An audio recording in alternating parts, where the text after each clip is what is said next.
एक राजा की 7 बेटियां थीं। एक दिन राजा ने अपनी बड़ी बेटी से कहा, बताओ बेटा तुम किसका खाती हो? तो बेटी ने कहा, पिताजी हम आपका दिया खाती हैं। दूसरी बेटी से कहा, तुम किसका खाती हो? पिताजी आपका दिया खाती हैं। प्रजा से पूछा, तुम किसका खाती हो? बोले आपका दिया खाते हैं। सबसे पूछा, तुम किसका दिया खाते हो? बोले आपका दिया। राजा आप ही हमारे पालनहार हो, आपका दिया हम सब खाते हैं। सबसे छोटी बेटी से कहा, बेटी तुम बताओ तुम किसका खाती हो? तब उस बेटी ने कह दिया, पिताजी हम भगवान का दिया खाते हैं, हम आपका दिया नहीं खाते। राजा को बड़ा बुरा लगा, उसे लगा हमारी इंसल्ट कर दी इसने, हमारा दिया खाती है और नाम ले रही है भगवान का। राजा ने कहा, कोई भगवान भगवान नहीं होता, अरे मैं तुम्हें खाने ना दूं तो तुम मर जाओगी। बेटी ने कहा, पिताजी तो आप करके देख लो। राजा बड़ा गुस्से में आया और अपनी उस बेटी का विवाह ऐसे आदमी से कर दिया जो बिल्कुल गरीब था और बिल्कुल बीमार था। गरीब था और बिल्कुल अचल था। अचल मीन्स एक कदम भी। एक लकड़हारा था, जंगल में लकड़ी काटने गया, अचानक उसकी तबीयत बिगड़ गई और वहीं पर वो पड़ा रहा, वहीं मलमूत्र में घिसटता रहा। ऐसे गंदे आदमी से राजा ने अपनी उस बेटी का विवाह कर दिया कि देखता हूं तू अब कहती है भगवान का खाती हूं तो अब खिलाए तेरा भगवान। 6 बेटियों का विवाह उसने अच्छे राजाओं के घर किया, राजकुमारों के साथ खानदान में किया, और एक बेटी का विवाह लकड़हारे से कर दिया, वो भी जो बीमार था, जो मलमूत्र भी वहीं कर रहा था, पूरा गंदगी थी, मक्खियां भिन्न भिन्न कर रही थी। उस लड़की को लगा कोई बात नहीं, विधाता की ऐसी ही मर्जी है। वो लड़की जो थी अपने उस पति के संग रहने लगी। उसे पास में नदी थी तो ले गई, नहलाया धुलाया साफ किया, और जो उसके भाग्य में था मिला। उसका पति चल नहीं पाता था, अब वो क्या करे, पति को भोजन कैसे कराए? तो जंगल की लकड़ियां बीनती और ले जाके शहर में बेचती, जो पैसा आता उससे कुछ दवाइयां लाती, कुछ रोटियां लाती, खाती, पति को खिलाती, दवाई खिलाती।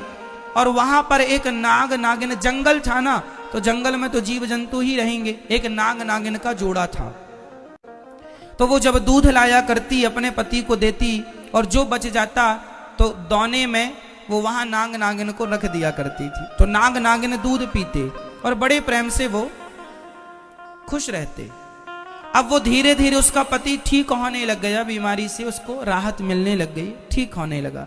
एक दिन नाग ने सोचा कि ये मेरी इतनी सेवा करती है, परोपकारी भाव है, यदि इसे धन मिल जाएगा तो ये तो समाज की बहुत सेवा करेगी।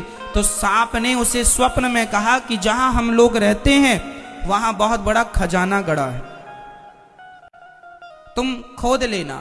वो लड़की ने खोदना शुरू किया, उसे सच्ची का खजाना मिल गया, जिसमें बहुत सारा सोने चांदी से भरा हुआ खजाना था। वो तो लखपति हो गई। उसने एक बड़ा सा महल बनवाया, नगर बसाया, ओ बढ़िया ठाट बाट बनाया, और दोनों राजा रानी हो गए। उसका पति बिल्कुल स्वस्थ हो गया और बढ़िया राज सिंहासन पर बैठने लगे, और बड़े प्रेम से हाथी घोड़ा इकट्ठा किया और सेना इकट्ठी की, राजा हो गया। वो रानी हो गई, पर उसने परोपकार नहीं छोड़ा। रोज अन्न क्षेत्र चलाती, जो आए सबको भरपेट भोजन मिलेगा, उसके पास जरूरत से ज्यादा धन हो गया। एक दिन वो सबको भोजन बांट रही थी तो उसने देखा कि लाइन में सबसे पीछे उसका बाप लगा हुआ और उसकी बहनें लाइन में लगी हैं भोजन के लिए। उसने पहचान लिया, ये तो मेरा पिता है। उसने कहा, पिताजी आप? वो सन्न रह गया, कौन हो आप? मैं आपकी बेटी छोटी, लकड़हारे से विवाह किया था, कुछ याद आया? हाँ हाँ, पर तेरा ये ठाट बाट कैसे? पिताजी पहले ये बताओ कि आपकी ये दुर्गति कैसे हो गई?